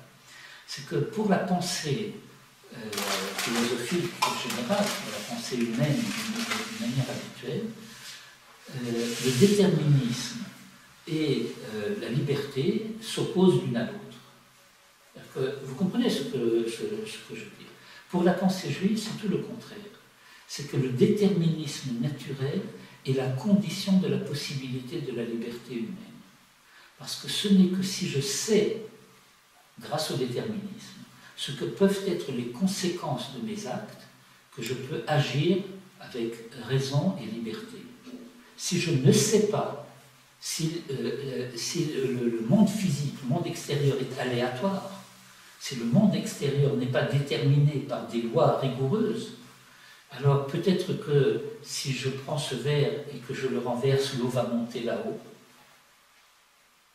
Comment est-ce que je peux être sûr que je vais pouvoir éteindre un feu si je ne suis pas sûr que si je dirige la lance d'incendie vers le foyer, etc., que les choses en soient. Si le monde ne répond pas à des lois connaissables, la liberté humaine s'évanouit. Et donc ce dont nous avons à prendre conscience, c'est que bien que par mon corps, je fais partie de la matière du monde, moi, en tant que sujet de mon histoire, je ne me réduis pas à mon corps. Bien sûr que si je mets mon corps dans le feu, dans l'état actuel des choses, je risque de me brûler. C'est assez simple. Bien que nous sachions qu'en réalité, même mon corps, je devrais pouvoir l'élever à un niveau où, comme Michael, Hanania et Azaria, ils peuvent se produire, Abraham, Bekif Shamaesh, etc. C'est-à-dire que ça dépend à quel niveau je suis arrivé à me hisser. Mais en tout état de cause, l'identité humaine, l'homme en tant que tel, ne se réduit pas à son corps. Lorsque je dis « je », Anochi, Ani, eh ben, c'est quelque chose d'autre. Ce que nous appelons en hébreu, de la Shana Kodesh, encore dans l'hébreu de la Torah, la dimension du nefesh. La nefesh est aussi un des mots pour dire l'âme. C'est essentiellement le terme que la tradition de la Torah en tant que telle, utilise pour parler de l'homme en tant que responsable de ses actes. C'est toujours à propos de la nefesh qui dit nefesh qui techeta, une nefesh qui aura fauté, parce que seul une nefesh peut fauter. Vous comprenez ce que ça veut dire? Pour pouvoir faire une faute, il faut être libre. Et donc ce n'est qu'un sujet responsable qui est susceptible de faire des fautes. Il vaut mieux pas, mais en tout cas, c'est cela l'idée. Et donc, le sujet en tant que tel, celui qui est sujet de sa destinée, sujet de son histoire en tant que tel, il est au-dessus, à la manière d'Abraham, qui est Vayetzeoto Achutza, vous vous rappelez tout à l'heure. Il y a cette dimension par laquelle je décide de ce que je veux faire. Et là, c'est quelque chose qui est dans le principe absolu. Maïmonide insiste énormément là-dessus, pour dire la dimension où se situe la liberté de l'homme, c'est dans la volonté. La volonté de l'homme est une volonté libre. Si le mot il existait à l'époque de Maïmonide, ce serait appelé la démocratie. Eh bien, ça existe même un peu avant Maïmonide, mais on ne l'appelle pas vraiment démocratie parce que... mais c'est pas faux. C'est cela, c'est le fait que, et je pense que ce principe-là, il faut en prendre conscience suffisamment, c'est parce que le monde répond à des lois connaissables et fixes, stables, que l'homme peut agir dans le monde. Et donc si un homme en tue un autre, il ne serait pas mort de toute façon d'une crise cardiaque s'il ne l'avait pas tué. Ça, c'est ce qu'on a vu tout à l'heure avec l'AGE et le texte que vous avez là et que vous pouvez prendre. On va bien faire une conclusion. Bon. Bien, alors écoutez, voilà, moi j'avais prévu aussi d'étudier avec vous un texte que je vais vous distribuer quand même. C'est relativement bref. Vous avez entendu parler de Rabbi Moshe Alsher? Vous n'avez pas entendu parler de Rabbi Moshe Alsher? Rabbi Moshe Alsher est un rabbin qui a vécu à Tzfat à l'époque de la grande période de Tzfat, c'est-à-dire contemporain du Hari, de Rabbi Chaim Vital, de Rabbi Yosef Karo, dans toute cette bande-là. Il y a peut-être quelqu'un dont vous avez entendu parler malgré tout, c'est Rabbi Chaim Vital. Alors, Alsher HaKadosh était le rav de Chaim Vital en Talmud et Halakha.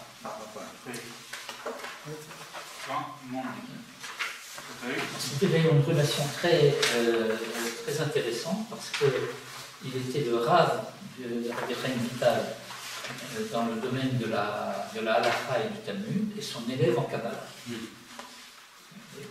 y a des choses qui arrivent comme ça. Tout le monde a une feuille là de l'histoire. Alors, dans ce texte, Rabbi Moshe Alsher, qu'on appelle traditionnellement Alsher HaKadosh, étudie quelques lignes d'un passage de Masechet Megillah, dans lequel le texte dit, vous savez, une page du traité du Talmud Megillah qui introduit à la Megillat Esther. Et alors, c'est dit Rabbi Hanina bar Papa, Petach la pitra lecha parshata mehacha. À titre d'introduction générale à la compréhension de ce dont parle la Megillat Esther, il y aurait plusieurs propositions qui sont apportées là-bas dans le texte. C'est ça qui s'appelle Petar Pitra, qui a ouvert une porte pour entrer à l'intérieur de ce palais, à partir d'un verset. Et ce verset dit la chose suivante, verset des psaumes, Hirkafta enosh le-roshenu. Hirkafta enosh le-roshenu, tu nous as mis un homme sur notre tête, la Harkava, tu nous as fait chevaucher quelqu'un sur notre tête. Banu va'esh ou va'maïm, nous sommes rentrés, nous sommes venus dans le feu et dans l'eau. Vatotsié nous la revaya, et tu nous as fait sortir à la plénitude. Un verset un peu absconce comme ça. Alors l'Agmara, donc Rabbi Hanina bar Papa explicite le verset en disant Banu ba'esh bimei Nebuchadnezzar Rasha, nous sommes rentrés dans le feu à l'époque de Nabucodonosor, Uvamaïm bimei Pharaon, et dans l'eau au temps de Pharaon, Vatotsi nous l'arvaya bimei Haman. Voilà comme il explique. Là-dessus vient le commentaire de Alsher, que je vais vous laisser découvrir par vos propres moyens en lisant ce texte. Mais voilà le point focal sur lequel Rabbi Moshe Alsher veut mettre l'accent tonique, enfin l'accent fort, le dagesh chazak de cette chose-là. C'est le fait de dire que la délivrance du temps de Mordechai et Esther est beaucoup plus grande que celle du temps de Pharaon, du temps de Nabucodonosor, parce que à l'époque de Nabucodonosor et de Pharaon, il a fallu vaincre des éléments, le feu et l'eau, qui sont des forces impersonnelles et qui n'ont pas de liberté, alors qu'à l'époque de Mardochée et de Esther, le conflit, c'était à l'égard de quelqu'un qui a un libre arbitre, Haman. Or voilà que le bon Dieu s'interdit d'intervenir contre le libre arbitre des hommes. Alors comment sauver les Juifs? S'il s'agit de les sauver du feu et de l'eau, ça ne pose pas de problème. Parce que Dieu maîtrise les forces de l'eau et du feu. C'est pas qu'il ne pourrait pas maîtriser les forces humaines, il s'interdit de le faire. Et c'est là que vous avez à la ligne 18, la partie qui est soulignée dans les qui halo echad mimidota vidbarach. Parce que n'est-ce pas que l'une de ces attributs du bon Dieu, où le vilti hasir de Khirat Adam consiste à ne pas supprimer la liberté d'un homme, Mikol Asher Yarpot Slaasot, de tout ce que cet homme désirera faire. Que Dieu s'interdit de supprimer la liberté de l'homme. De Ilmokel, parce que s'il n'en était pas ainsi, que Dieu ne s'interdisait pas d'intervenir dans la liberté des hommes, Batelou Sachar Veonesh, alors de fil en aiguille, cela aboutit au fait que le monde n'a plus de sens, il n'y a plus de rétribution et de sanction, parce que si ce n'est pas l'homme qui est responsable de ses actes, alors il n'y a plus de sens à rien du tout. Et on retourne à Noir. C'est dur à comprendre parce que pour Pharaon, le coup, il intervient. Il répond plus à alors justement, je vous invite à étudier le sujet. Non, pas, et en particulier, vous savez,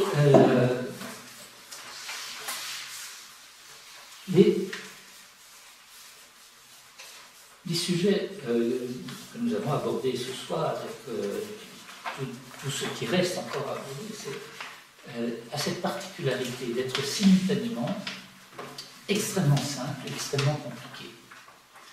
C'est extrêmement simple au niveau de ce que j'appellerais les définitions fondamentales, les affirmations premières, etc.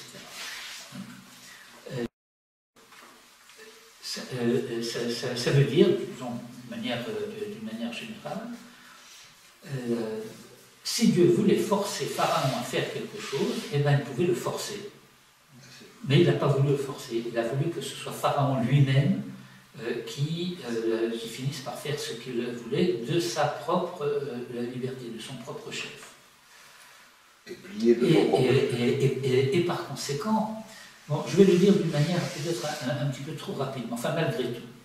Et voilà, les hommes, d'une manière générale, ils sont impressionnables.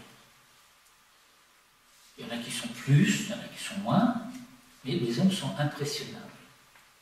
Et face à ce que nous appelons les plaies d'Égypte, Pharaon aurait risqué de donner son accord, pas parce qu'il était d'accord, mais parce qu'il a été impressionné. Et donc il fallait le chazek et libo, il fallait renforcer sa détermination, de telle sorte qu'il ne cède pas parce que, sous la pression des événements, et pour que lorsque le moment viendrait de dire partez, ce soit librement qu'il le dise. Il a donné un petit coup de main, le bon Dieu, à comprendre ce qu'il fallait faire. Oui, mais comprenez... contrairement à ce qu'on disait tout à l'heure, qui ne se mêle pas. Oui, mais comprenez ce que le texte de la Torah nous dit depuis le début. À savoir que il s'agit de faire en sorte que les Hébreux, d'une part, parce qu'ils ne sont pas innocents totalement, enfin, ils sont partie prenante dans cette histoire, que les Hébreux, d'une part, et les Égyptiens, d'autre part, comprennent qui est Hachem. Or, nous sommes déjà un petit peu habitués à partir de notre première étude à comprendre que lorsque nous disons qui est Hachem, ça veut dire celui qui est providence de l'histoire des hommes. Et pas Elohim, Dieu créateur, garant du déterminisme naturel et de la stabilité des lois de la nature. Or, l'histoire de l'homme, c'est l'histoire d'une manière d'être qui est libre. Et donc, Vidaten qui a mis Hachem. Et c'est très important de comprendre ce que ça veut dire. Vous saurez que je suis Hachem.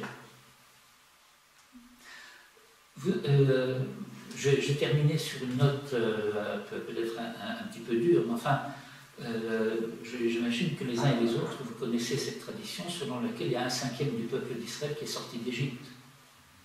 D'accord ? Eh bien, il faut se poser la question suivante. Si c'est Dieu qui fait sortir Israël d'Égypte, pourquoi il ne les a pas fait tous sortir? Pourquoi il ne les a pas fait tous sortir? Ceux-là, c'était des Rechaïm, parce que ceux qui sont sortis, c'était des Tzadikim. Le 49e Charé Touma et l'ange de l'Égypte qui dit Elo Odea Avodazara, Elo Odea Avodazara, pourquoi est-ce que tu fais perdre cela devant cela? Parce que Dieu ne fait sortir, c'est lui qui fait sortir. Il fait sortir ceux qui veulent sortir. Ceux qui ne veulent pas sortir, il ne les force pas. C'est un peu le cas des gens qui veulent le faire la guerre. Par exemple. Ça veut dire qu'il faut comprendre cette chose-là. Quand je veux sortir, alors je dois être conscient du fait que c'est Dieu qui me fait sortir, pas Herzl, pas Moshe. C'est Dieu. Vous comprenez ce que je dis? Bien qu'il y ait des gens qui soient chargés d'être les personnes agissantes pour faire en sorte que les choses se fassent.